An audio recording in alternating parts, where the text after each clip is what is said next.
You're welcome back. Now, the debate on the new content law, the LI 2224, seems unending. While journalists and owners of media houses think this is a way to gag the media, the National Media Commission thinks it will help sanitize the system. But the Media Foundation for West Africa believes the new law in a way infringes on the right to freedom expression.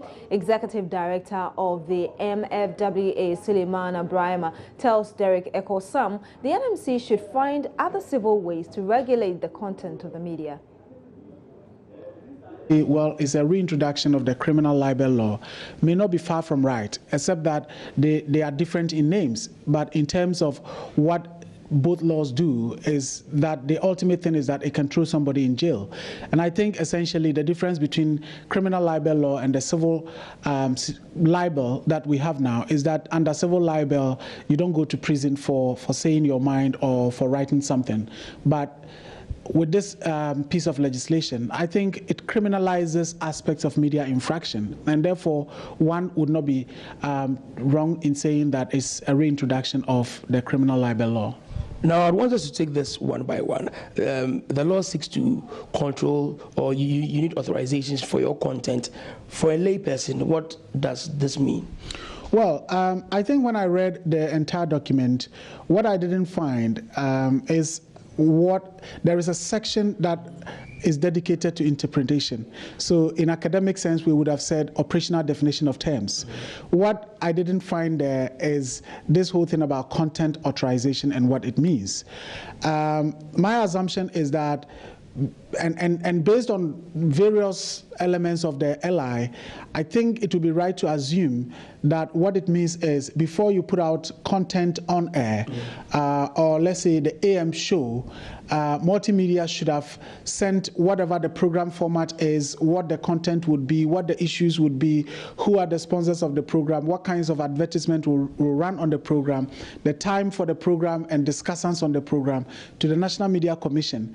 And the Commission should have given prior authorization before multimedia can put this program on air. And I think that this is a clear case of pre-publication censorship, which I think, as many would say, is one of the worst forms of censorship that we can have in the media industry. And so you think that is ridiculous? Because from where I sit, it's more like, okay, so if you want to plan for tomorrow's show, it means that we need to send a copy of what we have planned to the NMC for approval. But there are others that are saying that this may be one way or the other, we are losing the right to freedom of expression. Well, perhaps I should say that I doubt if the intent is that every edition of the AM show must be subjected to approval by the National Media Commission. I think it will be the AM show by itself, so that you give a description of the show, what it will entail, what content will be discussed, and so on and so forth. But plans change along the way. Well, so in the legislation, it says that when plans change, you have to go back to the National Media Commission for authorization. So, as I said, I think that is the whole package of the program. That is not to say that it is good, because as you rightly say, in the course of it, some changes may happen all of a sudden, and then if the requirement is that at any point in time when there is a change in content or the idea behind the program, you have to go back to the NMC, I think that is not the right way to go, and that is not the right approach to go. The other part of it, which makes it even worse, is that if you don't get the content authorization before you broadcast, you are liable to, it's an offense, and that you can be subjected to a fine or a term of imprisonment between 2 to 5 years, or both.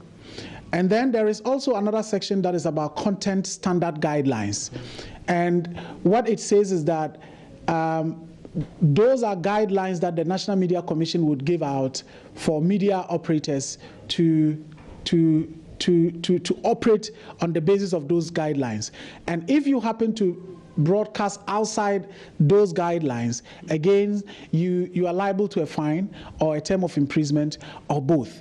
And I think that this is really, to quote you, quite ridiculous that at this day and age, Ghana would want to go back to these kinds of media regulation. How do we sanitize the system? Well, I think quite a number of things, and people have been working on all these.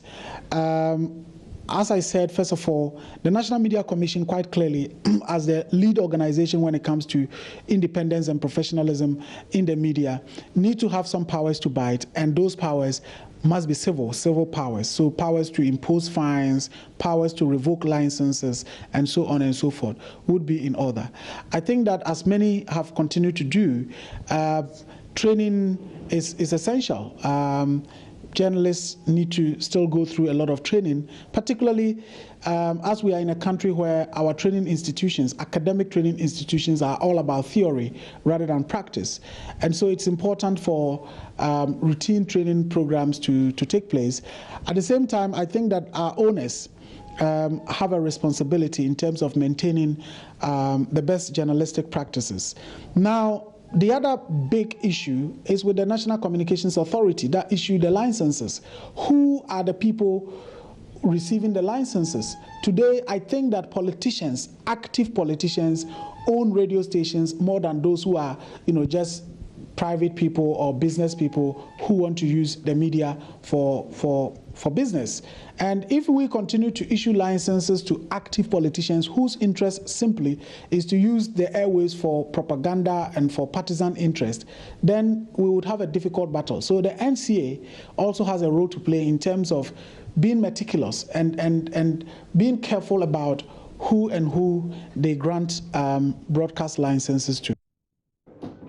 And that's all for News Desk on Joy News on Multi TV. Remember, you can always log on to myjoyonline.com for more news.